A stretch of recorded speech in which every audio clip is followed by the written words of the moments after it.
জানা এমন মেয়ে তৈরি করেছে যার জন্য বাড়ির সকলের নাক কাটা যায়। বৌমা একটু চা করো তো।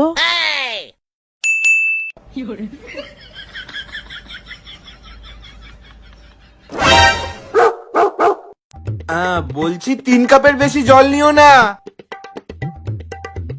1 কাপ দুধ দিও কিন্তু, আর 1 চামচ চা পাতা, বেশি লিকার যেন না হয়।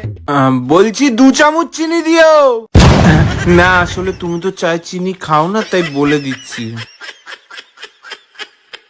আমি একটু আসছি। কি গো, চা হয়ে গেছে? এই তো বসিয়েছি তো।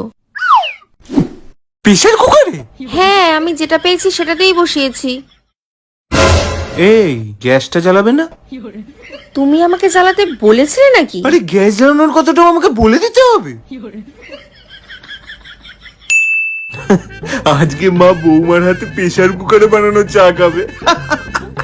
মানে সত্যি না, অনেকক্ষণ হলো, এবার চাটা দেখে নি।